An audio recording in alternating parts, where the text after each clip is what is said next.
Welcome everybody to this conversation at the Skoll Foundation Ecosystem Day. I'm Sasha Chanoff. I'm the CEO of RefugePoint. We're an organization that finds lasting solutions for the world's most at-risk refugees and supports the humanitarian community to do the same. This discussion, centering refugee voices in humanitarian response and philanthropy, is part of the Skoll World Forum's Ecosystem Day, but it's wholly curated and hosted by RefugePoint. We wanted to have this discussion because it's central to our own work as we look inward in terms of how to shape our leadership, our board, and our programs.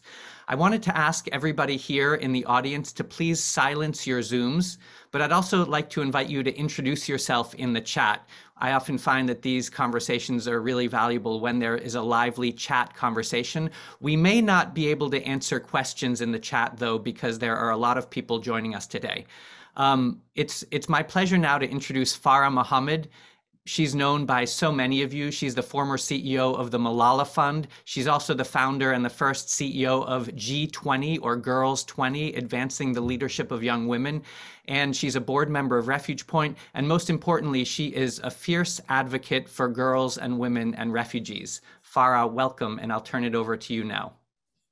Sasha, thank you so very much for that kind introduction. And thank you. It's such an honor to work with you and your team, your incredible team at RefugePoint, you know, both as a former refugee, but I learn a lot in terms of what's going on today.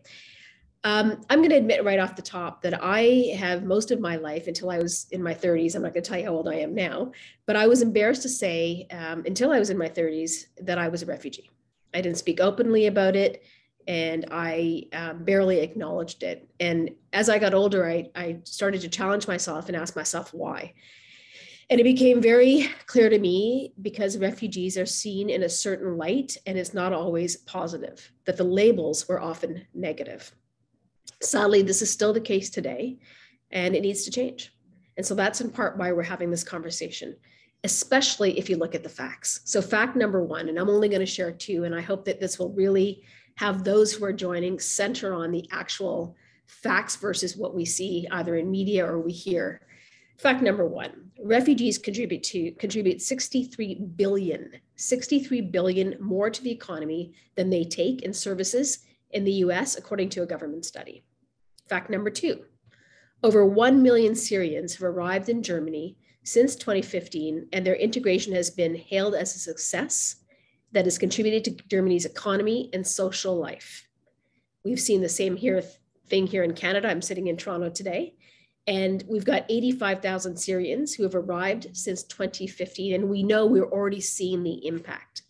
But these are not the facts that we hear, unfortunately. Rather, we hear about masses of people fleeing and the kind of support they need versus the positive impact that they have. So we're here to discuss how to change the narrative. And we're going to do that with three amazing, incredibly talented, energetic women, Bahati, Lena, and Nasra. So let's get started. Nasra, I'm going to start with you. I want to know if, and I'm going to ask all three of you this question. So maybe it's Nasra and then Lena, you can go, and then Bahati, but who are you? Where'd you come from? And what brought you to sit on the stage today? Well, good morning, everybody. Good afternoon, good evening. I don't know where people are joining from, but I imagine it's the world. Thank you, Farah. Thank you, Sasha. Thank you to the whole RefugePoint team for having this event. Farah, I'm a little emotional because what you said is something that I think also reminds me that I've never really shared that I am a refugee. I was a refugee when I came to America from Somalia, and I continue to hold that identity. And it has also been a story around shame, but I no longer want it to be around shame. And so I'm very proud to be a co-refugee with you, my sister. I'm Nasra Ismail. I was named by my parents when I was very young. It means of assistance, it means helper, it means a do-gooder, if you will. So kind of lucky that I'm in the same career as hopefully what my parents had hoped for me. I'm the youngest of 10 children. I was born to Somali parents. We were the early flow of refugees who came from Somalia to America. So I grew up in California and I grew up in Washington, D.C. And so truly before the term global citizen existed, I think I was one of them. I've been dedicated my whole life to public service. And so I've been in the international development space for pretty much 15 years of my career. And it has been challenging and it has been remarkable. What brings me to this stage is to proudly say I am a Black woman, a Muslim woman, and a proud refugee. And that's part of why I'm in this work, to make sure that everyone else who I work with, who I support, who supports me and works with me, that we center that narrative. And it's so important to do so, even if I feel it's a little bit late in life for me to do so. But thank you for the permission, Farah. And I can't wait to meet the rest of my panelists. You know, Nasra, it's never too late, right? They say better late than never. So thank you for sharing that. Lena, would you like to follow?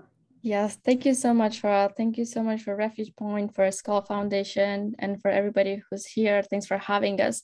My name is Lena Tori-John. I am from Bamiyan, Afghanistan. I'm a refugee / an asylum seeker in the United States. I would define myself as a leader, as an advocate for education of rights of women and girls and for refugees. What brought me to sit on this stage today is truly to focus on what it means to center the voices and experiences of refugees in humanitarian response and in philanthropic work, because honestly, no one knows the story of a refugee better than the refugee themselves. And through the different work and organizations that my life has been impacted by and changed by, and I have worked with, I have really seen the power of how the work can change when you truly work with the people that are at the center of the crisis. So truly, it is an honor to be here today, and I really look forward to this conversation. So you guys know I'm taking notes because I'm like thinking about things that I can follow up on. So thank you very much for that, Lena. Bahati, over to you.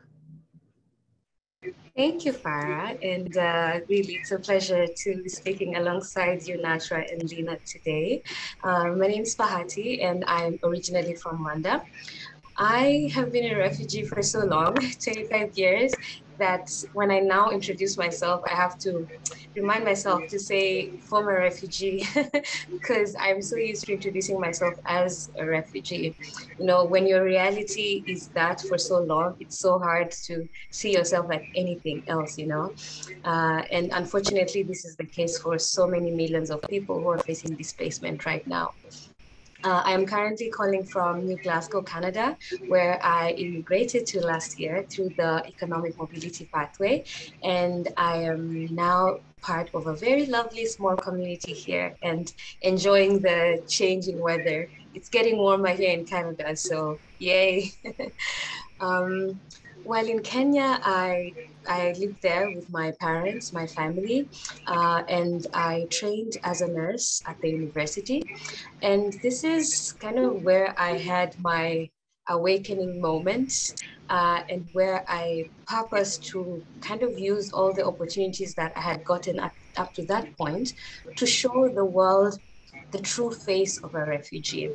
And I guess eventually as we get speaking, I will explain why I needed to show that face and why it was important for people to know that face for me. And, you know, you may ask yourself, what is this face? And I'll tell you, because it's a face that we see everywhere, every day. It's the face you see staring back at you at the mirror. It's the face of your mother, your father, of your children. So I find that this is something we tend to forget very quickly, and something that we need to remind ourselves. I chose to train as a nurse because at a young age, I learned that this world needed a lot of care, needed a lot of people to show care and kindness. And I saw how refugees were viewed and treated. And I knew that there was a lot of work that needed to be done to change these perceptions. And why I'm on this stage today, I'm here because I believe in paying things forward. In my life, I like to say that I have stood on the shoulders of many giants, and these giants have come in many shapes and forms. They have come in the form of scholarship organizations, in the form of refugee protection agencies, in the form of churches, schools, and best of all, in the form of individuals who have seen something that the world wasn't seeing, who decided to show kindness when the world was showing something else. So I have been privileged in many ways. And, coming to Canada has been the icing on the cake because of how I came to Canada, because of my skills and my experience. And so it has been a very long journey, 2 decades plus in the making, with experiences that have been different. I've seen different facets of what it's like to be a refugee. And so I'm here because I don't want others to experience some of those facets that were not so nice. But I also want some of those experiences to be shared with more refugees so that they can get the same impact in their lives that these experiences have had on me. So I'm very eager to converse, to share, and to learn from all of you here today. And I thank you all really for joining us and joining this conversation. And Bahati, it would be absolutely impossible for me not to say you are part of the brain gain to Canada. I'm a very proud Canadian. I'm a very proud Ugandan. But I'm so happy that you are such a great example. When we say, let's remove labels, let's look at the impact that refugees can have. I can speak honestly and with great confidence around the impact in Canada. I'm not able to speak about it everywhere else in the world, but truly here in Canada, you are changing things. And we have obviously challenges around healthcare. So you put a lot of segues in there and you talked about labels. So I'm going to ask Lena, can you share your thoughts around the label of refugee? You spoke a little bit about this in your intro, but what has it meant for you personally? So if you could really try to give us an example or an incident so that the audience gets a really good feeling for what does that label mean? How does it actually permeate your life, and what does it mean? What should people be thinking about versus what you have experienced? Thank you so much, Farah John, for that question. I think to me, the label of refugee is one of resilience, one of empowerment, one of leadership, one of sacrifice, heartache, love, perseverance, and hope. In some of the stories that we see around us, we so much focus on titles and heroes and legends. But for me, in the story of the refugee, you are the hero and you are the legend. Because honestly, the journey and the movie you go through is long, it's full of heartache. But at the end of it, there is hope, and that is hope that keeps you going. And the journey is not easy, it's full of sacrifices. But all refugees have the leadership and the resilience to go through that. For example, even in the August of 2021, when the Afghan refugees were forced to leave, they were forced to leave in the middle of the night, including my own family, with nothing but their clothes on. They had to burn their documents so they could not be caught by the insurgents. They had to sacrifice and leave everything that they worked so hard for, whether that be education, whether that be to build a home, whether that be to own 2 cows, whether that be to send your kids to school. They had to pick it up everything and leave in the middle of the night. Why? Because of the value of life, because the value of freedom, because the value of human dignity that a refugee more than anybody else can really understand and feel it. But sometimes these stories are forgotten, and there's just this label of, when you put the label of refugee, it desensitizes and loses all other meaning. Because when war hits, if the father is not at home, for the families who don't have a male guardian at home, who is the person who takes the kids, walks weeks with those kids to make it to another country, whether that be Iran, whether that be Pakistan, whether that be Syria? Who is it? It's the mothers, it's the sisters, it's the fathers, it's the grandfathers, it's the neighbors that come together, take the leadership, know what is the priority at that time. It is human life, and walk that journey. And when you lose a loved one, the journey becomes extremely hard. It becomes unbearable. What gives you hope to continue? Especially when you go to a country when it says you're not welcome.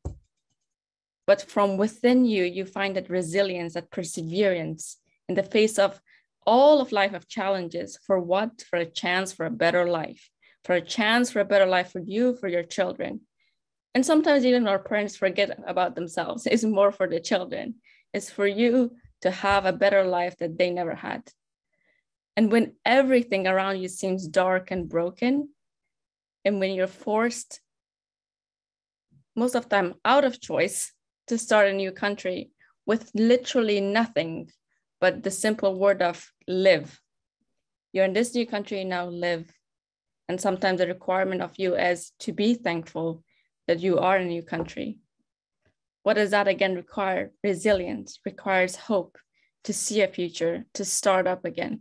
So for me, more than anything, the title of refugee, when I think of it, it's a definition of love, leadership, hope, resilience, empowerment.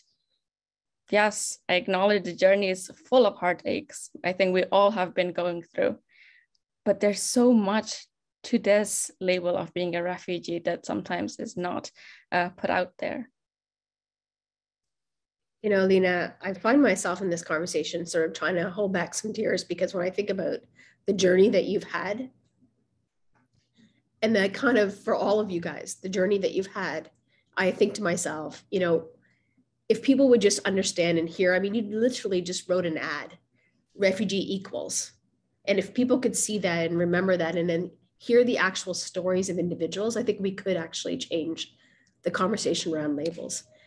Nasra, I'm going to go to you. You know, when you hear the word label refugees, what does that mean for you? Is there a particular incident that you can point to where our audience can really understand what that means and how that's impacted you? Thank you, Farah. I just want to thank Lena. Like, you know, hearing the journey that you just described is moving.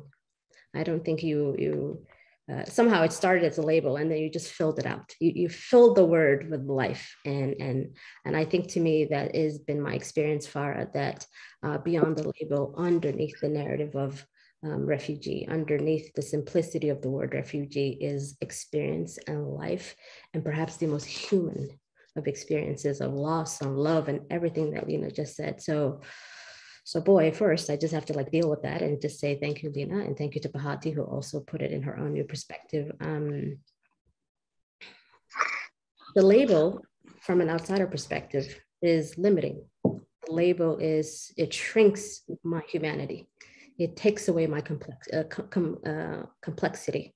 It takes away the agency with which you can tell that story, Lena, and that I can tell that story, only it's not happening in Afghanistan, it's happening in Somalia. I can tell you there are many Ukrainians who are now beginning to tell that story and don't know what to do with their life before they were refugees and now during it, and what will happen after it.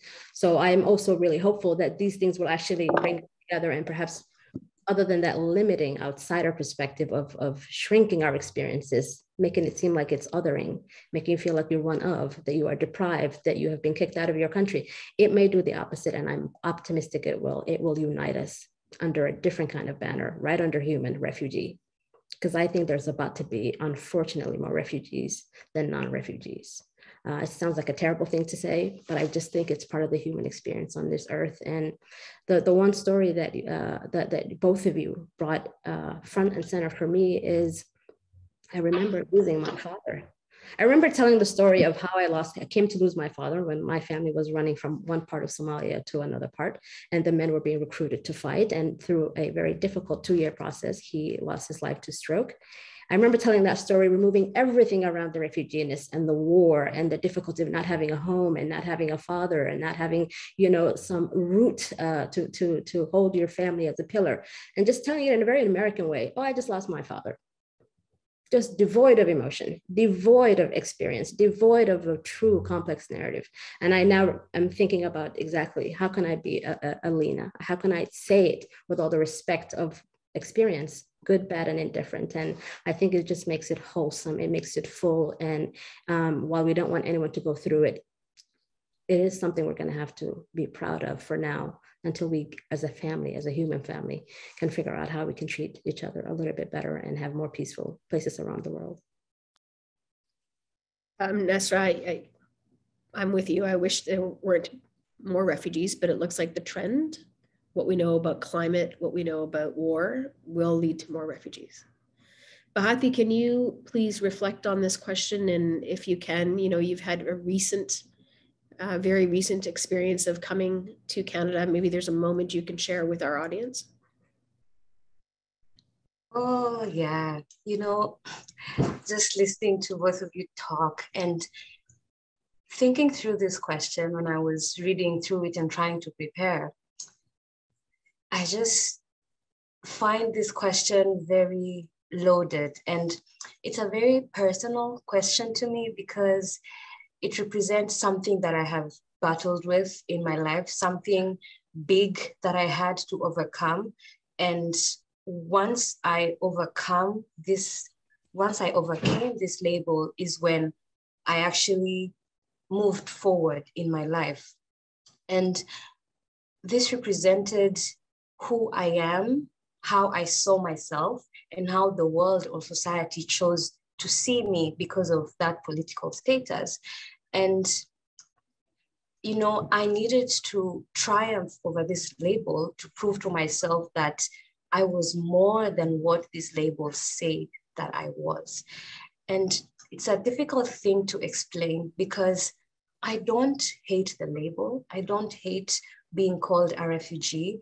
And I can't say I've been embarrassed to say that I am was one. I have to remind myself.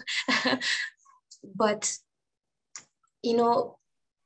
I still had to overcome that because how the world views you when you have that label is that it is what you are. And I find that it reduces you to this one bad thing that happened to you. You are not known by any other win that you have done, any other triumph, but just this one bad thing and this negative aspect of it. And you're put into this box and they make it so difficult to come out of this box, and you are told that that is all you are, and eventually you believe it and you stop hoping and you stop trying to come out of this box, and it ends up becoming like a mental prison where you are hopeless and defeated. And so having this label being attached to so many negative things is the worst thing, as Lina has put it, because there are other ways that it could be viewed, but it's thrown in the faces of refugees when you are told, you can't afford school, or when you are told you can't work, or when you are told you can't be here, or when you look around and see where you live and where other people who are not refugees are living. And so rarely is it seen as something to be celebrated. And I remember on one of the World Refugee Day celebrations, I said that when I look at refugees, I see people who are scarred, but still living like other people and actually having to bear more than other people do. So it's like you're in a bus with someone with a broken foot who stands up to give the chair to a pregnant woman, while you who have a healthy foot is seated, someone who has nothing giving or bearing more than they can, when those who are well and are able to give are not doing anything. So this is a label I personally had to overcome. And I had to tell myself that, yes, I'm a refugee, but I'm also a wife. I'm also a mom. I'm also a nurse. I'm also a scholar. I'm a researcher. I'm a linguist. And actually understand that I am awesome to be all of this despite being a refugee, despite all these challenges that I've seen, despite all these hurdles, and take those wins and value myself for going through all of this, and valuing everyone who is, doing life as a refugee, and not letting the world see the struggles that you face on your face. Yeah. Thank you. Nasra, I see you leaning in. You look like you want to say something there. I just wanted to scream that I'm just so proud of Bahati for claiming every one of those words, and we claim it with you, and I see it in you. So I just wanted to come through the computer and give you a big hug. Okay, so we're going to try something a little different here. You've covered actually my third question, which was how do we go about, like, what do we want people to see about refugees? So let's do a little bit of a brainstorm, right? Let's figure out amongst us here, amongst you guys, how are we going to go about changing this? What needs to be done? So let's fire out some ideas about how do we change how people see refugees. Lena, I just said to you, you basically just wrote an ad, right? Where you say refugee equals blah, blah, blah, but let's brainstorm. Who wants to go first? I'll go ahead. I think the more we center everything around this label, this lived experience, this condition, temporary or even permanent, it's very human. So I think once people come to it with a sense of humanity and just being, something that could offer you a different way of living life, I think that would be really, really important. Every other change that I want to make in a system, in a company, an organization, in a program, cannot happen without first the people coming into connection and interaction with refugees from a place of empathy, from a place of human connection. So that I would say it's an inside job before it's an outside job. Okay, Lena, I see you had your hand up. Thanks, Farah John. Thanks, Nasra and Bahati, for your powerful words. Just to echo Nasra, I would say it starts with first humanizing refugees. Second, empathize with them and be more of a friend than an ally.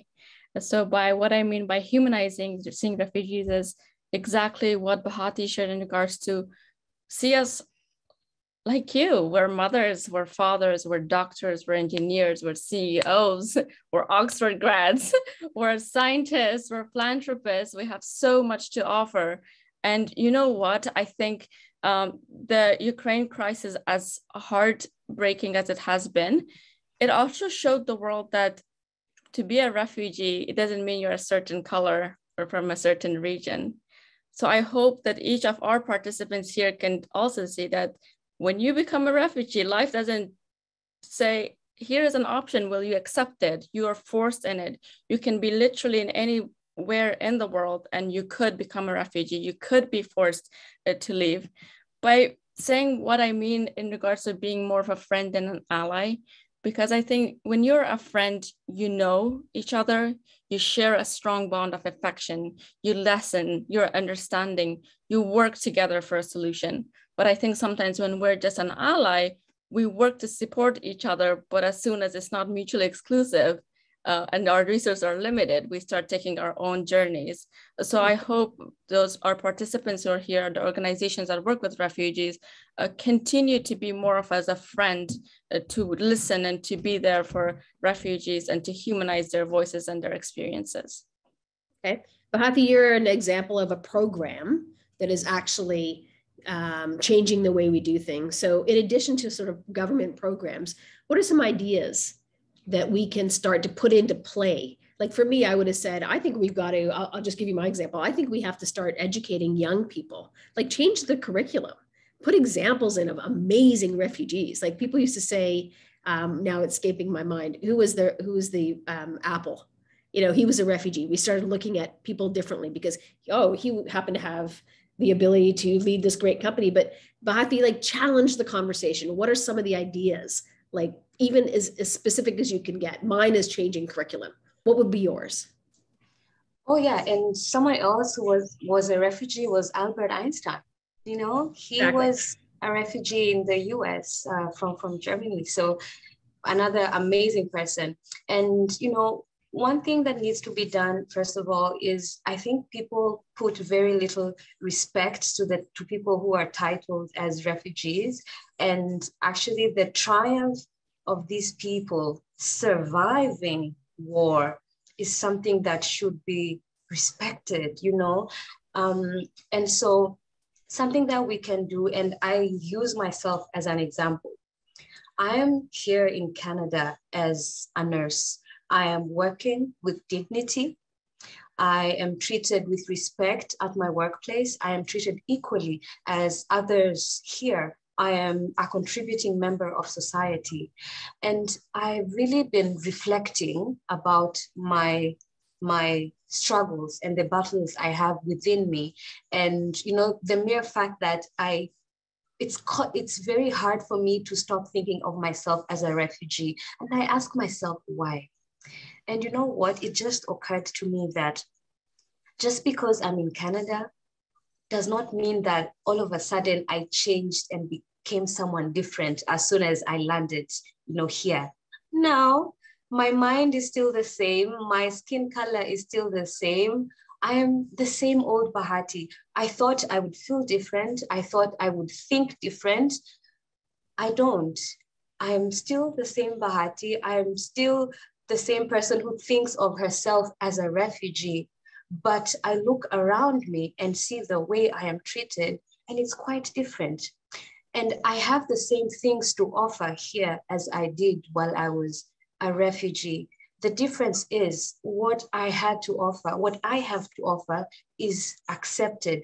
I feel wanted. I feel my contribution is needed and that I'm making a difference. And while I was in university, and I remember, in 2016, this was the turning point for me when there was a competition called Many Languages, One World. And you had to write an essay on multilingualism and cultural understanding. And I wanted to enter this competition. And at this point, I had friends from university who traveled so much, and I really admired that because I thought refugees can't travel. We don't have passports, so we're very limited. And I said, but you know what, God, I want to travel. Let me just write this essay and see what comes out of it. I won the essay contest, and I'll tell you what I wrote about. I wrote about what it was like to be a refugee in a country where you did not understand the language, and how there had to be a lot of understanding, a lot of cultural understanding, a lot of adjustment, a lot of acceptance. And for me, accepting myself as a refugee and feeling like I wanted the world to accept what I had to offer. And I wrote from that point, like, yes, I was a refugee. Yes, I was in this new country. I had no idea of the language they spoke, but I wanted to feel like I was part of this community, that I was part of this new country, that even though it wasn't my home, that I could make it my home, that I could treat the people there as my people and work hard for the community to grow society as I would have in my own country. And wanting that acceptance, some sort of, in a small way, some sort of validation that despite my being a refugee, I'm still someone you want. I'm still someone whose contribution is valued. And that's all refugees want. That's all. We want people to see, as the others have put, the human, the face behind that label and what they bring to the table.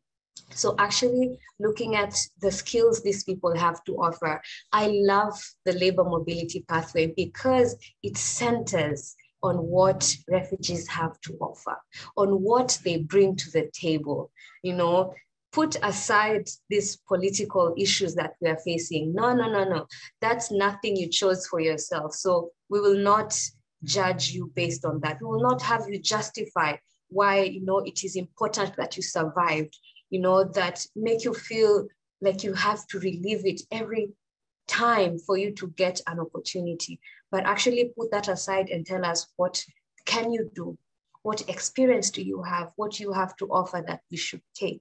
And we are willing to buy it from you and not take it for free. So that is what I want to see. And that is what I want all of us. I hope that we can work towards. Yeah. Thank you very much, Bhatti. I just want to remind people who are joining us that if you have ideas, please put them in the chat. I mentioned, and thank you for whoever said it's Steve Jobs. I was having a moment of forgetfulness there. But, as we're talking about these issues, please, if you have ideas, please put them in the chat and we'll capture all those ideas.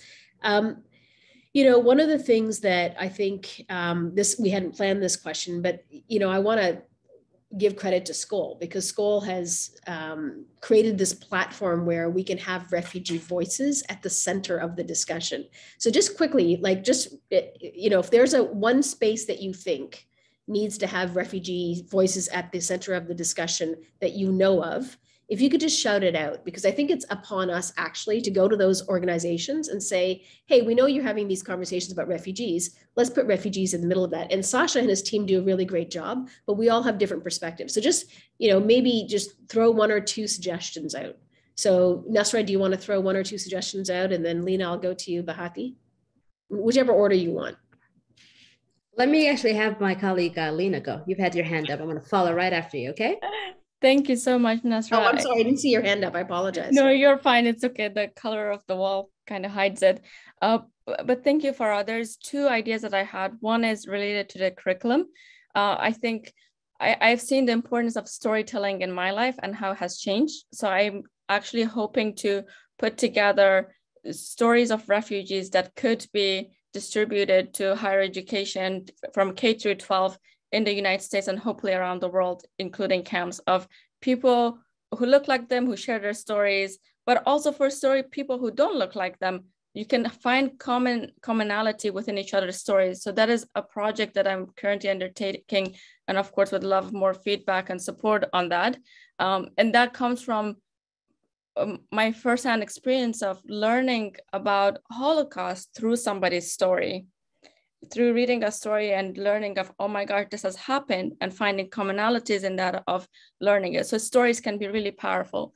The other space that I think really refugees could really share their talent and expertise is in the policymaking decisions.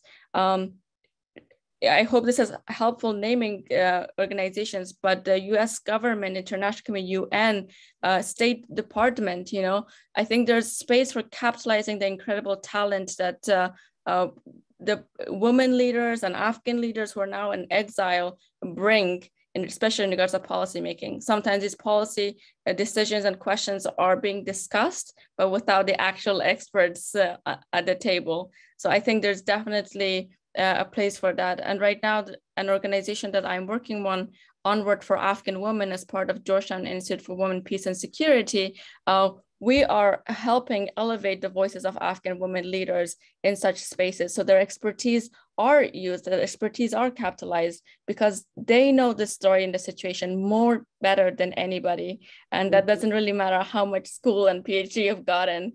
It is different when you are from within the country, you have lived experience, you've worked with the people, and you every day are impacted by what is going on. Yeah. We only have a few more minutes and I want to ask you the final questions, but Nasra, if I could put you on the spot, is there an organization or a platform we must, insist that the refugee voice is there? I'm gonna say something, I think, rather maybe not specific, but big, but I think I sit within philanthropy now. My professional role is within philanthropy. I don't see enough of those voices and those faces and those lived experiences in boards around decision-making. Okay. So I know I'm very proud and open about RefugePoint. The reason why I joined them is because I knew I wasn't the first one. So it's in my selection of criteria process as someone who fits a certain profile to actually say both, I want to call for boards within philanthropy to have more than one voice, but then for me to say, I'm not going to join if I'm the only one, because that is a different, process. And we need to hold up these boards and say, you have to be more than accountable. We cannot be in a space where you're only now getting to that, diversifying your boards. So that I'm going to keep it. That's a really great point. It can't just be about male and female and whatever. You've got to put that voice. So let's a bit of an evolution. Bahati, is there very briefly, where should we be that we're not? You know what? I think that we should work at making doors more open to refugees, even within countries of asylum, within organizations, and we are advocating for more doors to be open to refugees, for them to be allowed to work. And I find that sometimes it takes some organizations to open their doors for others to see that it's possible, and that some of these hurdles, some of these documentation issues that make it hard for refugees to work can be overcome. So kind of showing some good practice that can be emulated by others, even within countries of asylum, not third countries. And that way, I think things can move forward. Thank you. That's great. I'm going to ask Sasha for his indulgence because we're going to steal 2 more minutes. We're going to do rapid fire, as brief as you can. I want to ask you a question, each of you a separate question. Lena, I'm going to start with you. How can host communities and very likely your future homes best engage you and your skills? I will just repeat what I had said. Please capitalize on the talent and experiences that refugees bring, because they have so much to offer, and include them in the policymaking spaces, in the curriculum, and every area of life. Thank you. Bahati, what advice would you give to other refugees? I mean, there's lots, but pick a couple things that right off the bat you think would be helpful. I would tell them, I am not extraordinary in any way. I am a girl like any other, and look at me, how far I have come and what I've been able to do, and know that you can do more. Just don't give up on yourself, and don't listen when you are told that being a refugee is all that you are. Thank you so much. And Nasra, the question I have for you is, what does it feel like to be at the center when you've been on the outside?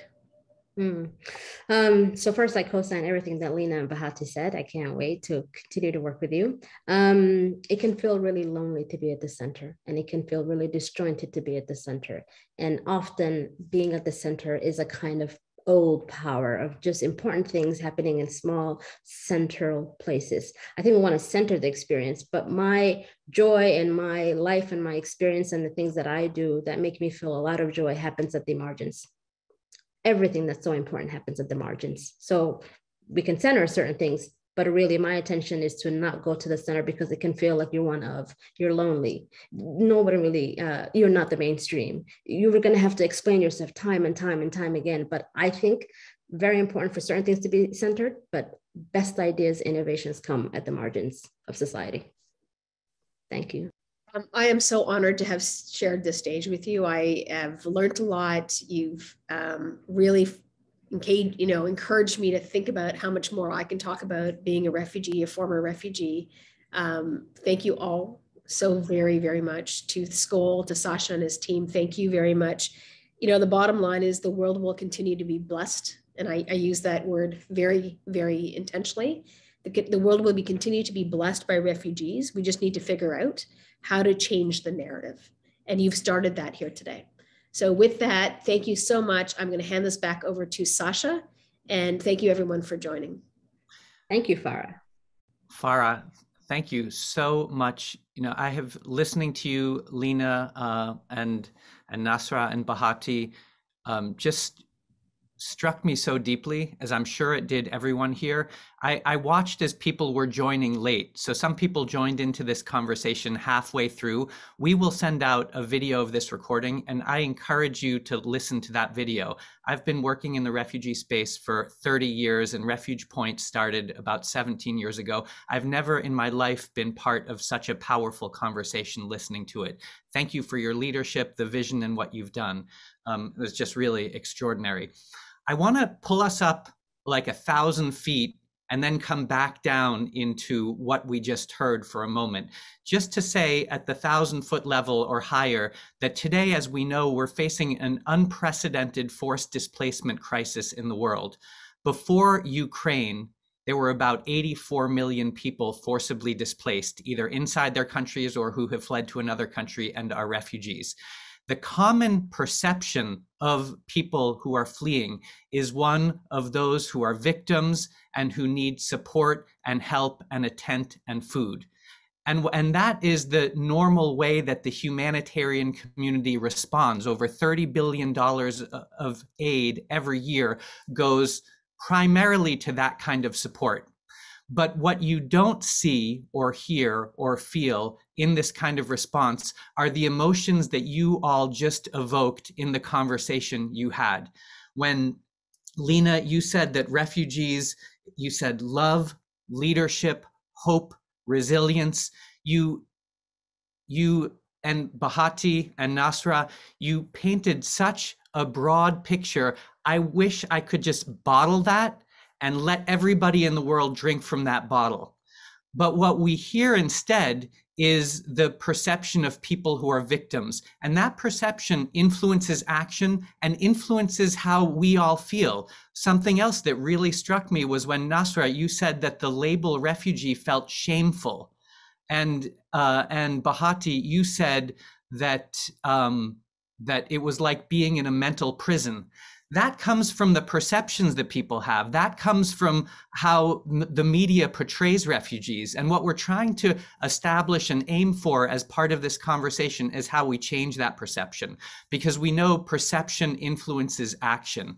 And so the next part of this conversation is actually how we move into action in the philanthropic space. Nasra, you said it beautifully. It was like the perfect transition into this next discussion. Where are the voices of people with lived experience needed? And you said in the spaces of philanthropy. You've been in that space. That's why we're keeping you on the panel now, but there's not enough in that space. So it's my great honor to be here with all of you, with Sana Mustafa, with Asylum Access, Karen and Sarah, the founder of Network for Engaged International Donors, Nasra, in your role at Giving Tuesday and in your former roles as someone who's been a philanthropic leader in systems change. I'm so pleased that we're all here today and we can pick up and move forward from the discussion we just had. So the first question that I want to pose to you all, and we'll also put in some links to the bios. We actually couldn't paste the entire link in because the chat doesn't allow that, but we're pasting small pieces of it. So the first question I wanted to just ask you to kind of introduce yourself by just telling us who are you, why you're on the stage, and what's your engagement with philanthropy and the refugee and IDP space. And Sana, I'll turn to you first. And just by the way, you did a tremendous job at the Skoll Foundation on Wednesday in your discussion. So thank you for being here with us, and please tell us more.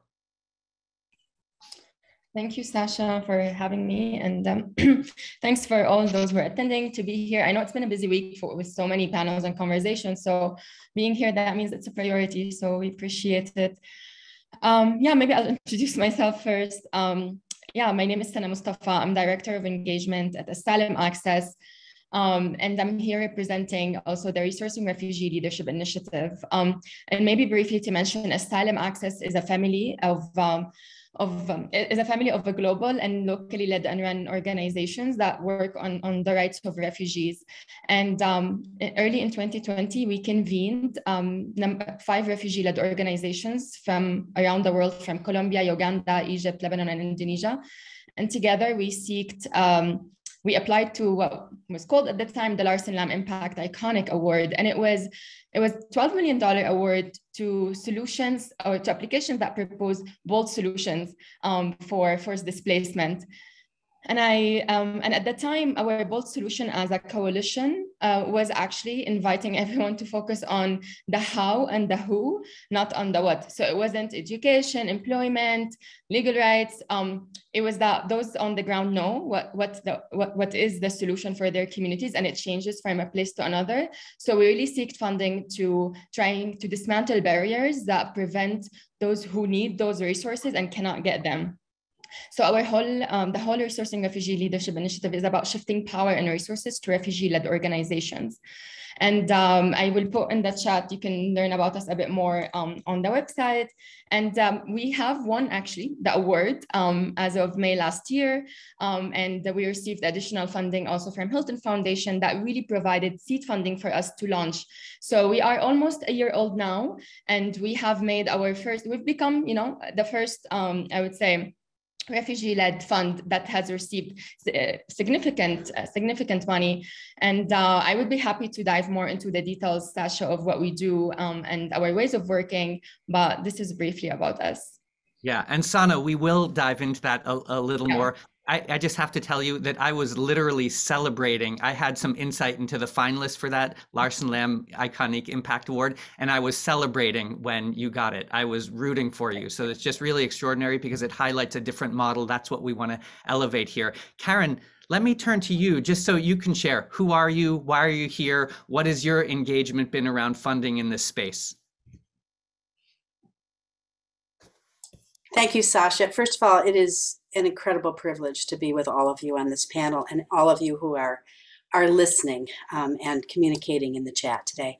As Sasha mentioned, I'm the founder and chair of Network of Engaged International Donors, which we affectionately call NEED Global. We're 260 or so philanthropists and grant-making staff from across the country. I'm also a family funder with a focus on Haiti.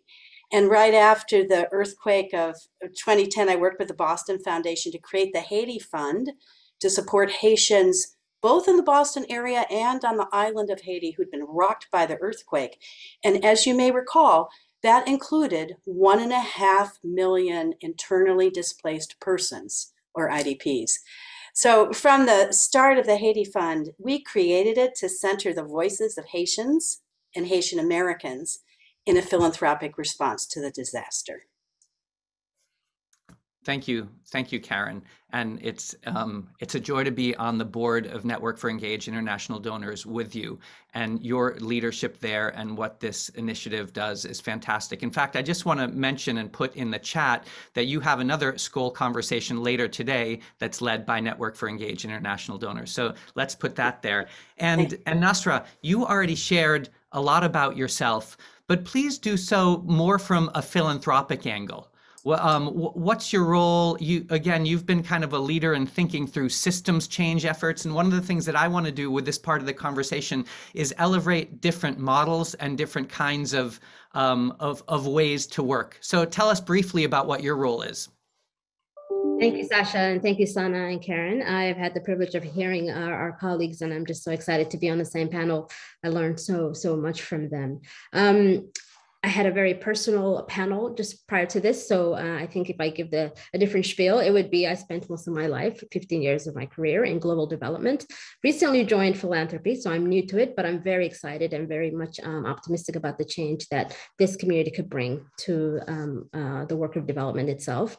I'm currently the Senior Director of Global Strategy for Giving Tuesday, a movement about generosity that really centers its own worldview around how we find leadership, how we build community, how we move towards radical change from everything that we do, what we give our time to, volunteering, where we give our, who are the causes and the people that we support financially, through skills, through a smile, through all kinds of interaction at the community level. And then ultimately in sparking new ways of working together in a social system. So we're an organization that's really about a day of giving and celebrating the joys of being part of the nonprofit world, but at the same time, really looking at what are some of the new ways around leadership and collaborating and making social change, not in a way that everyone is doing it, but in a very radical way. So I'm in that post for about 3.5 months, and I can't wait to continue to do what I do, but from a generosity perspective. And I think that's an important systemic perspective to take in the world that we're all in. Great. Thanks so much, Nasra. I was also thrilled when I heard and saw that you got this new role, because you're in such an important position. So each of you have said a little about the vision that you have and what you're doing to change how we think about philanthropy. But I want to dive into that. But just to paint a broader picture of why that's important, I'd like to first ask you about what the problems and challenges are that you've seen. You're each doing things that I think break down barriers, that help to contribute to doing things differently. But I want to just jump into what are those actual barriers? What are the challenges and problems that you've seen? So in terms of funding models. And Karen, maybe I'll go back to you to start first, and perhaps you could speak a little to your experience in Haiti. Of course, if you want, you can speak more broadly, but I know you've been a real visionary in terms of funding in Haiti. What were some of the problems there, or more broadly, if you'd like? I mean, many of us know them, because what I witnessed, what all of us witnessed in the world after the 2010 earthquake, was a flood of both foreign aid dollars and philanthropic dollars that were delivered to Haiti, but not with Haitians. So foreign aid tended to fund large-scale infrastructure projects, some of which came to fruition, many of which never got off the ground because there was no accountability to the Haitian people. And at the same time, people all over the world, they poured their hearts out, they poured their dollars out to the people of Haiti. But in both cases, foreign aid and foreign philanthropy, only a minuscule amount, under 1%, went to Haitian-led institutions and organizations. so their voices were not heard.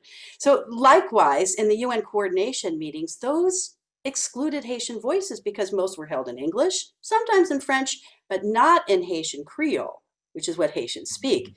So then you have plans that are made with little local input, especially from the IDPs, from the people who were displaced into the tent camps that were all over Haiti, and without an understanding of the language or the culture or the political history, without mapping the networks of incredible Haitian grassroots organizations and leaders, some of whom had been displaced into the camps.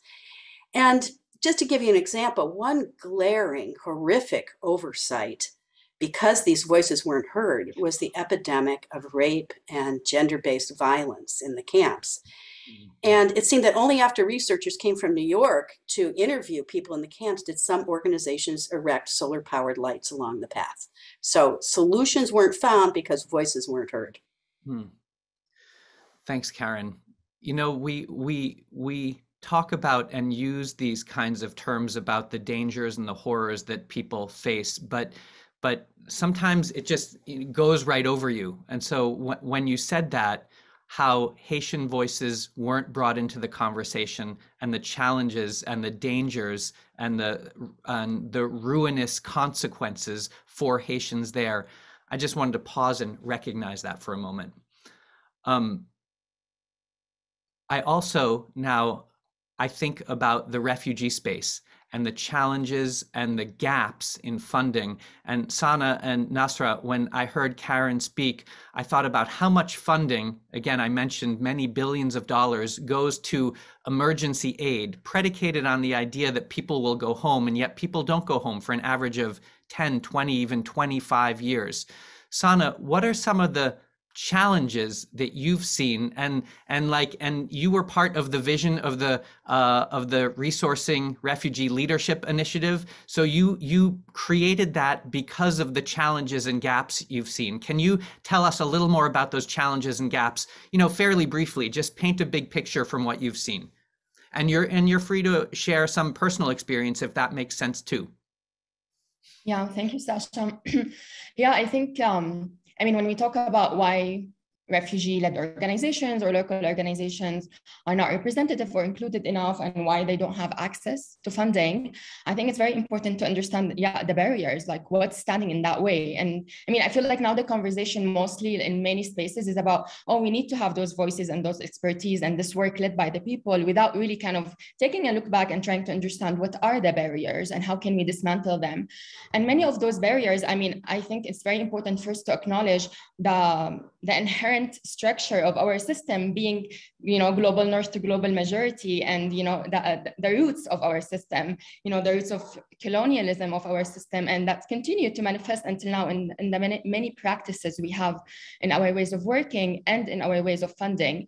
Karen mentioned an example of the language barrier that we don't change, but the white dominant professional culture is a barrier towards for refugee-led organizations and local groups to be able to actually have access to those funding opportunities.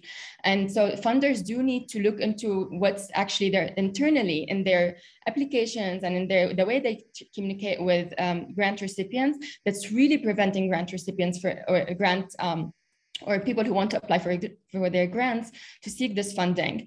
And another thing is really the other barrier we have surfaced through the Resourcing Refugee Leadership Initiative, which everyone talked about here a lot, is bias in the system and the mindset about refugees and refugee-led efforts being really passive recipients of aid, and also being risk to fund local and refugee-led organizations. So there's a huge bias in the system and mindset that needs to be shifted. The institutional barriers that I mentioned in all the the non-refugee-led organizations are real, and they do exist.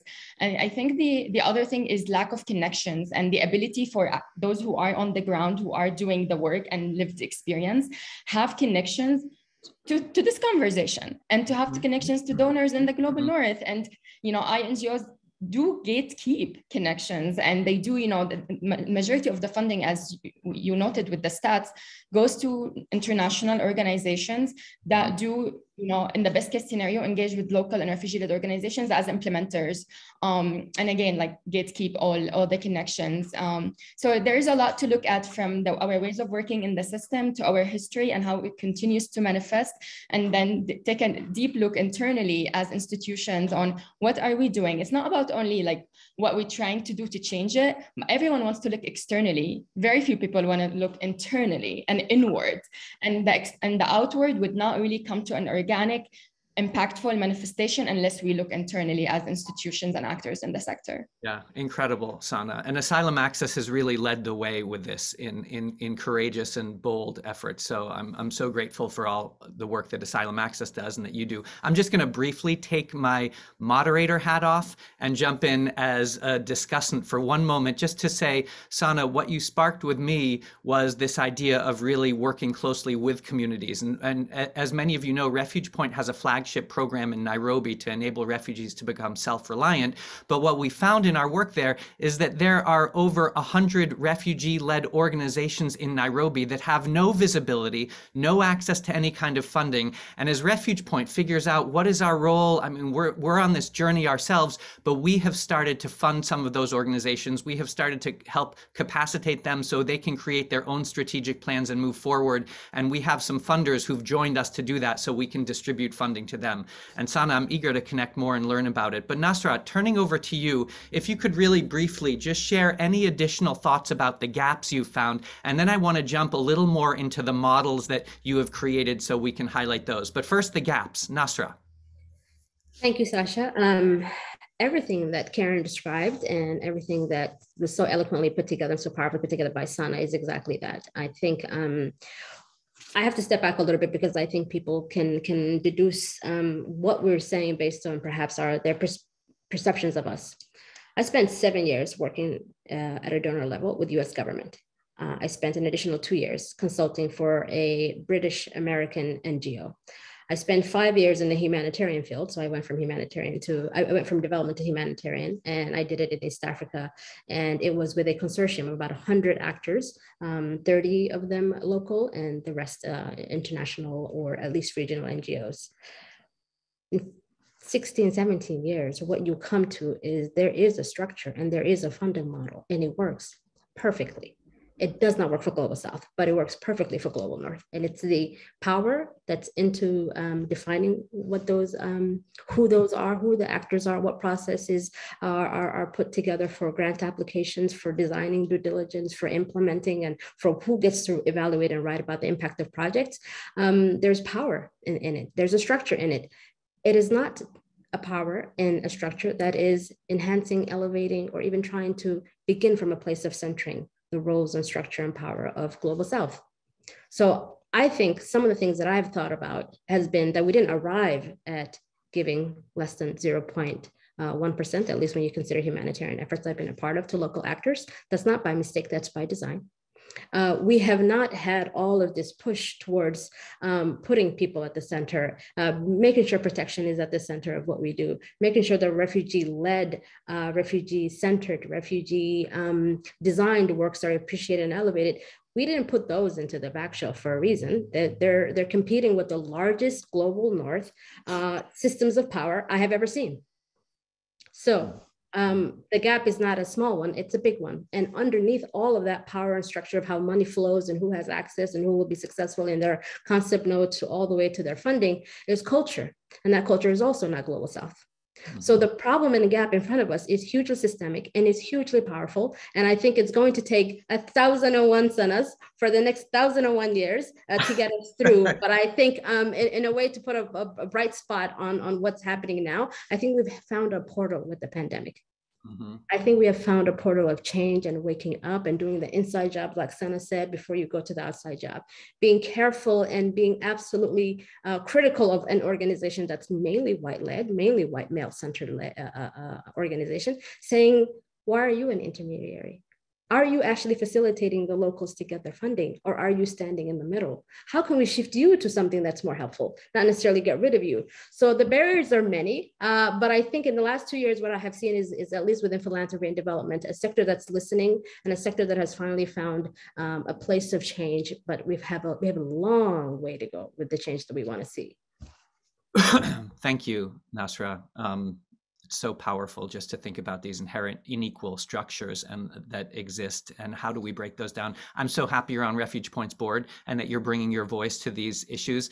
So I'd like to now turn to what are the things that we're doing? What are the models that you've created that work really well, and dive a little more into those. And I also want to bring in a special guest who's a friend and someone I've spoken to for a while, if we can. It's Negar Tayar. Negar, I know you're here, and there you are, wonderful.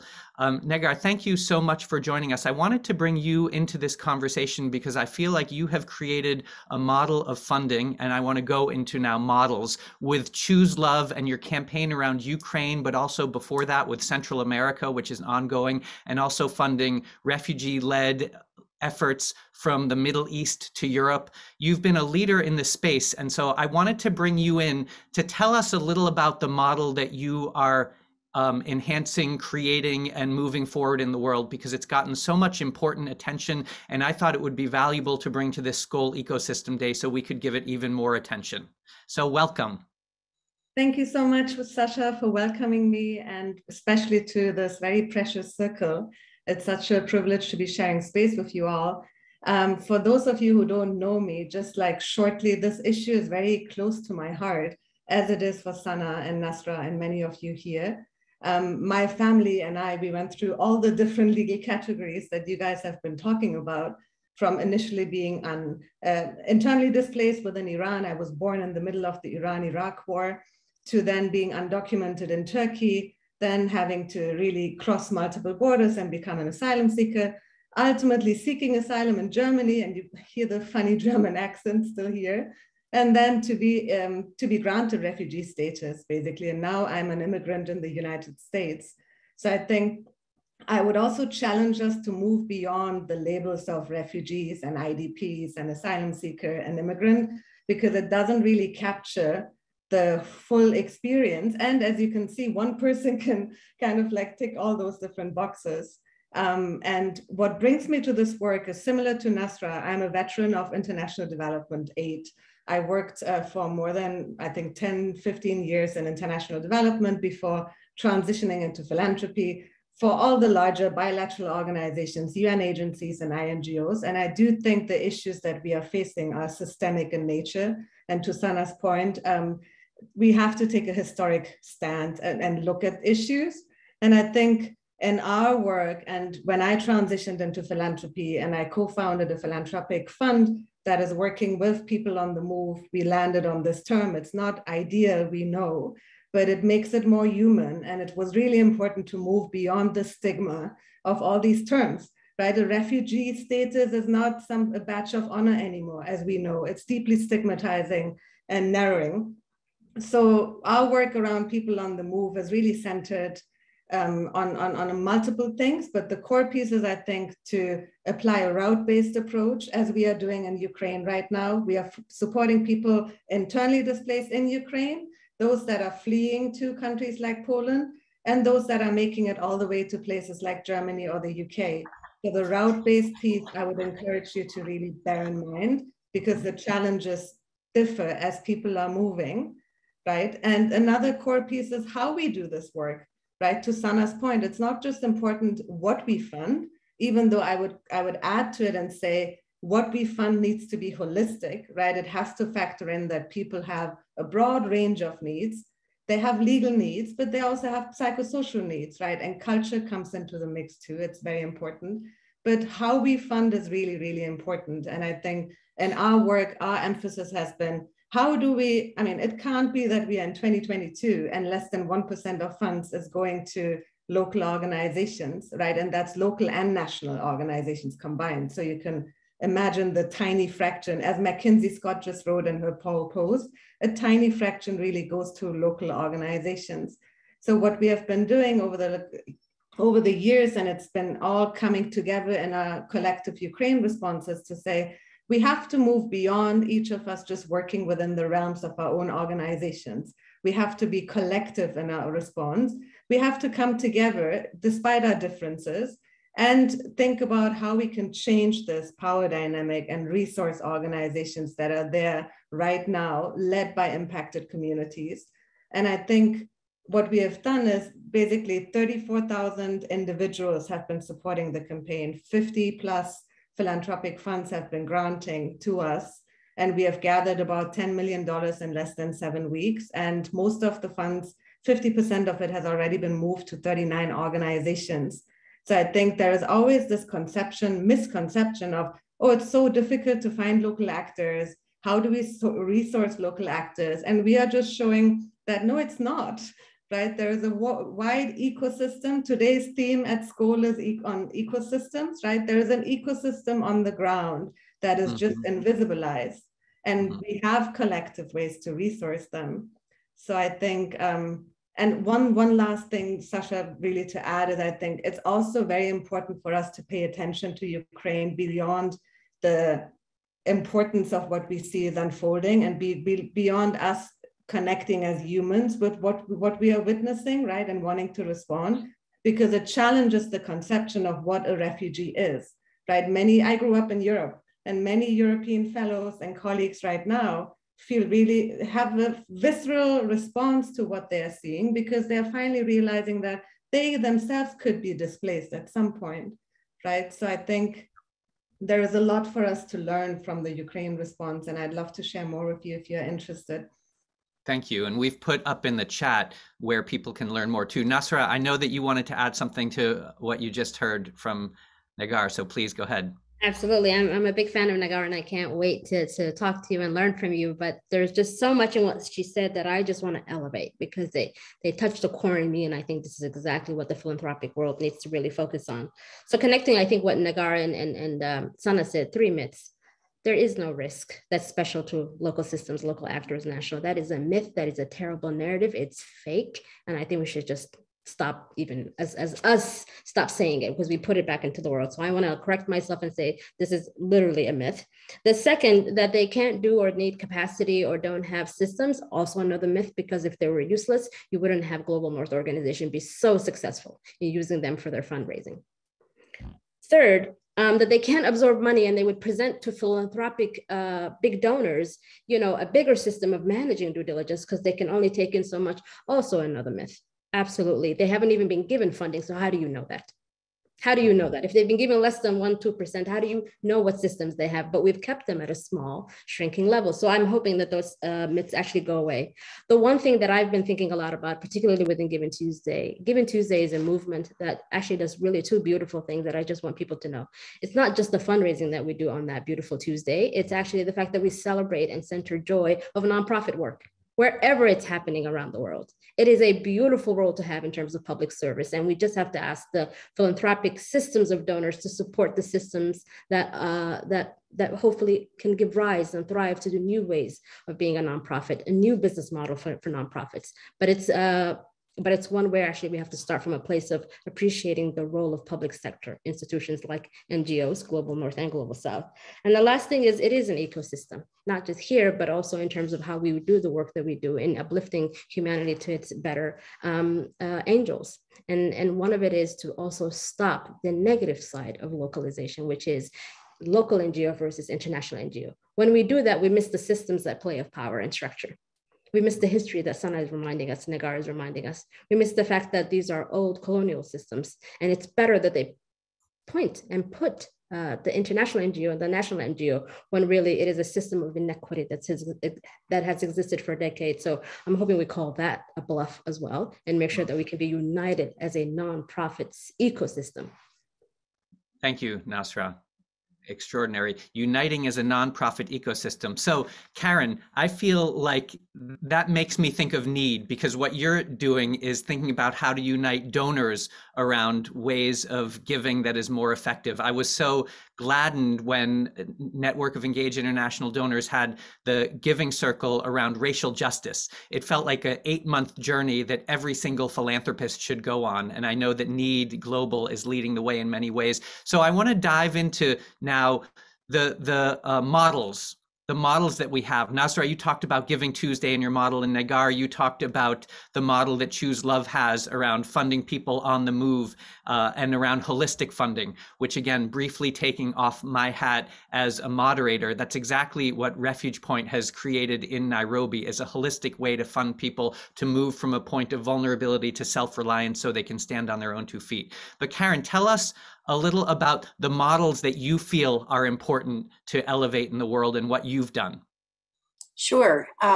First, I want to talk about Diaspora Led Philanthropy, which we've experienced now with Nasra and Nagar leadership, but I'm going to focus on Haiti, of course. And just to say that the Haiti Fund, when we set it up intentionally to center Haitian voices as grantees, but even more so as the grant makers. We intentionally drew upon the wisdom and the passion and the networks of Haitians living in the US who knew Haiti better, certainly better than someone like me. So none of those persons were actually IDPs after the earthquake, but many had been refugees from Haiti at some point in the past, and they had tremendous lived experience and networks to guide our grant making. So I just want to elevate that model of diaspora-led philanthropy. And since then, we've made over 200 grants to Haiti and done a lot of capacity building and disaster preparedness along with the Kellogg Foundation. But perhaps, Sasha, are you also asking me about what we've been doing at Need right now? Yeah. Well, first, so that's fantastic about capacitating and putting into leadership roles the diaspora community here.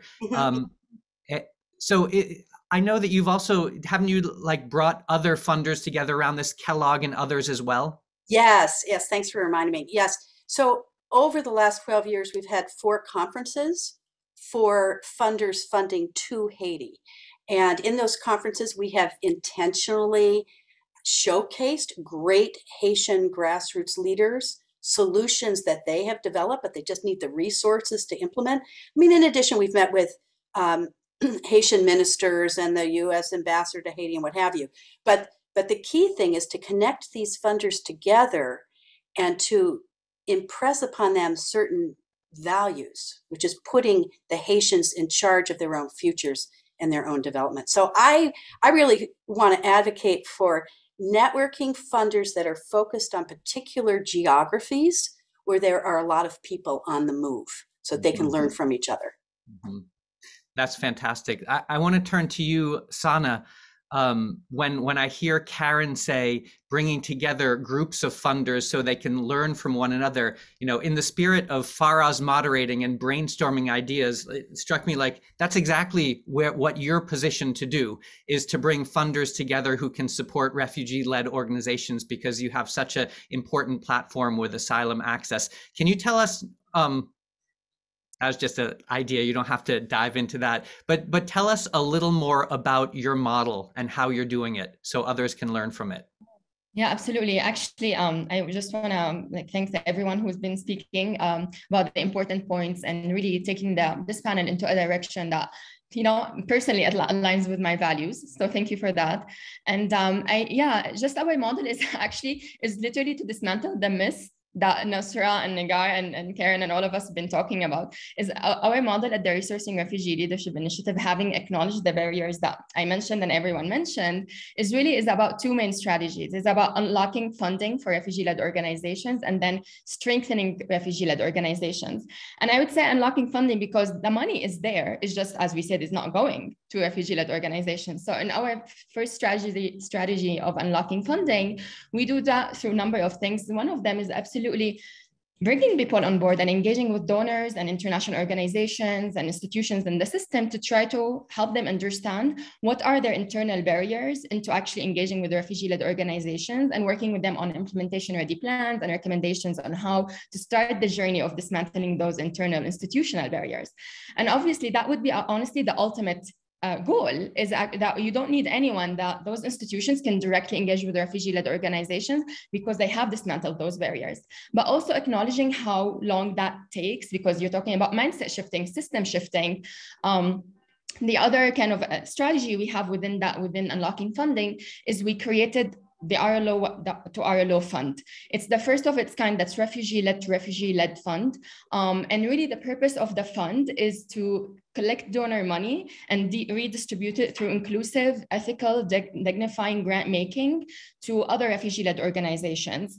And what the fund really does is that for those donors and institutions that want to support directly refugee-led organizations, but they have a lot of internal barriers to navigate through first, they can go through the local to local fund. And that also, has a very rigorous, but really inclusive and without assumptions, due diligence process. Because as we said, there's a big assumptions about its risk. This is actually like questions all the assumptions we have in our due diligence process.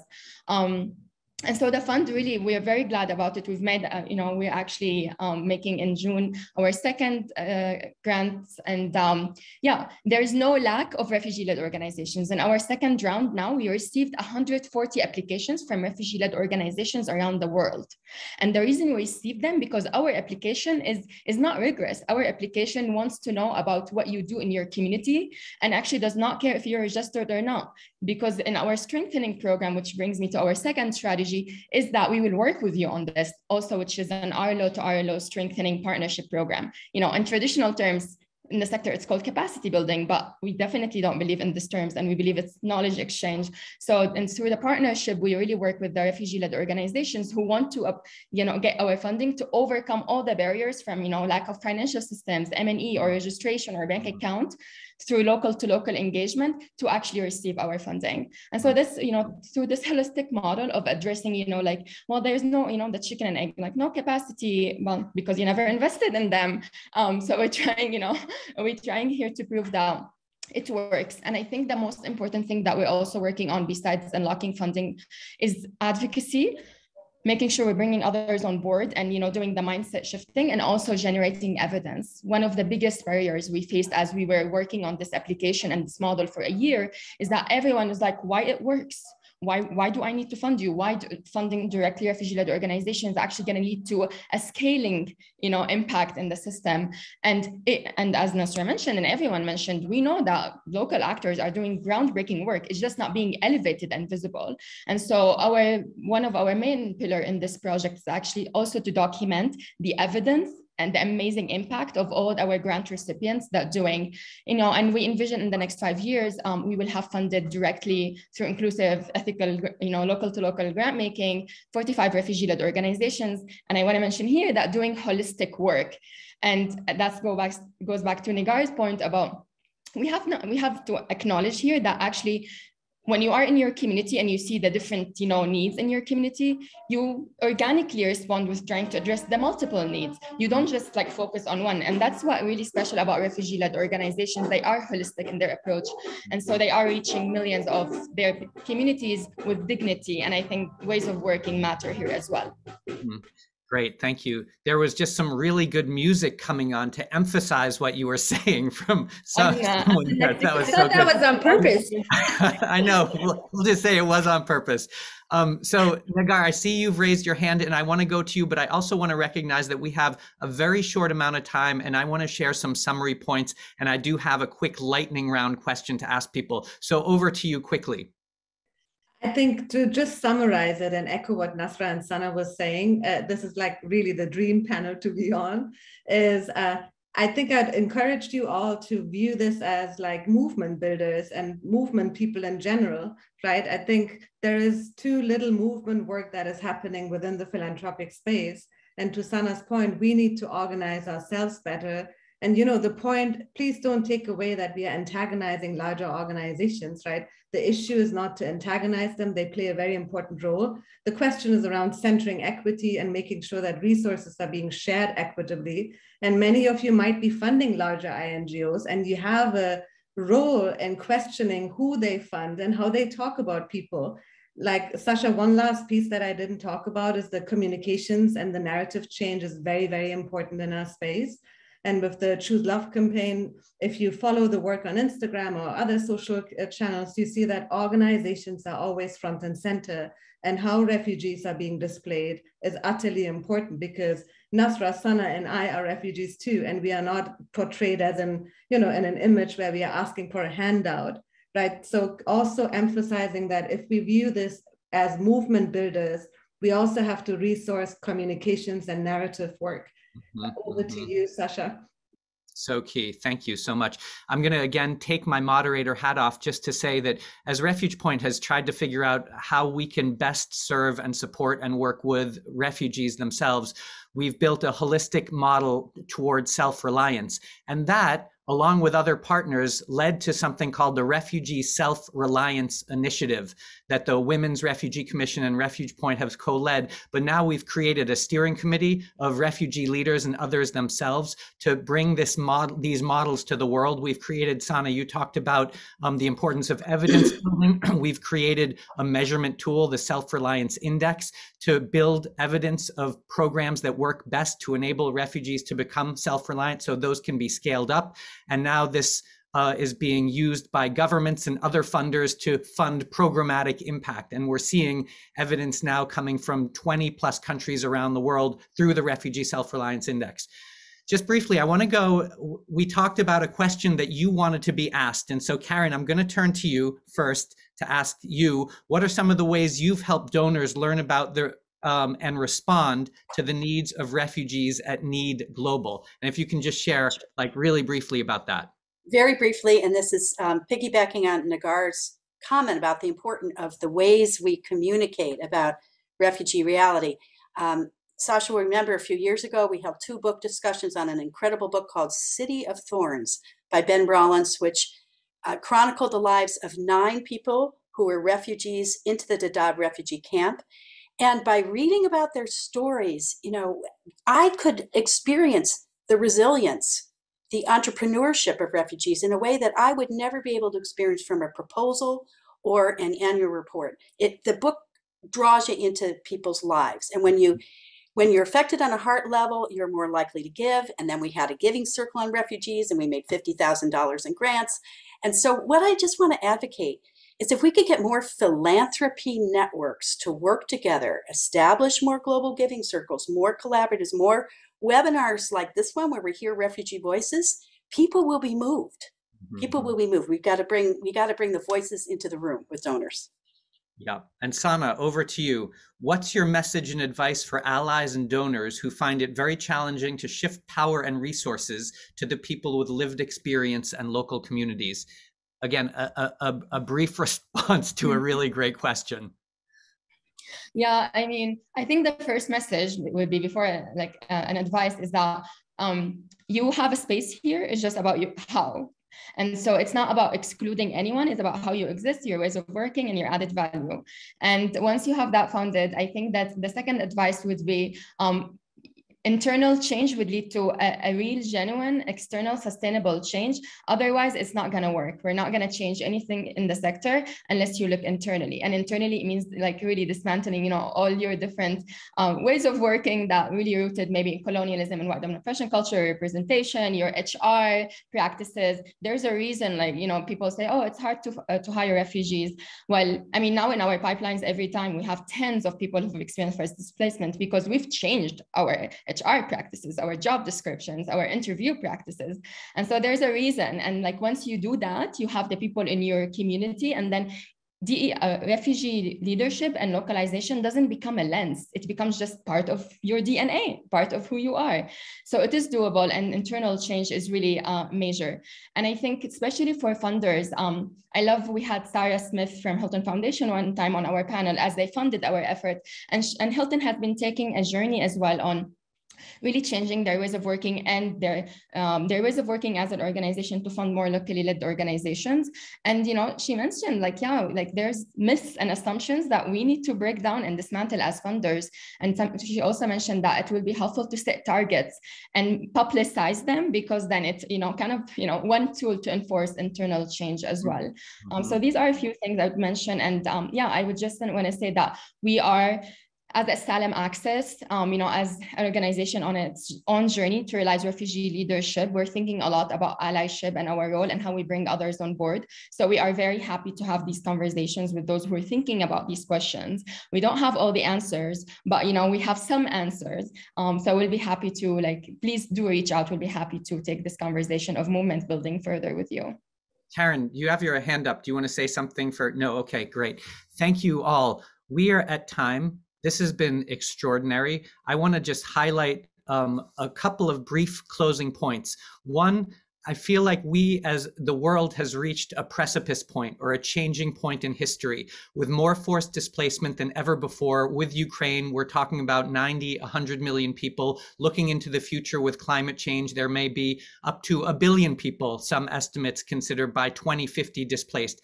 That means we have to change how we do things, and the actions that we take today will matter for decades into the future. And the voices we've heard today and the solutions that we've heard today can help to change how we think and how we act and how we are inclusive and how we incorporate the voices of people with lived experience so they have the power to control their own lives. We've heard about root-based funding. We've heard from Choose Love and the importance of holistic funding. We've heard from Nasra about centering joy in nonprofit work. We've heard from Karen about diaspora funding and putting diaspora communities at the center of how they should support their own countries. And we've heard from Sana about the RLO, or Refugee Led Organization to Refugee Led Organization Fund, and about movement building and about the importance of communication and narrative.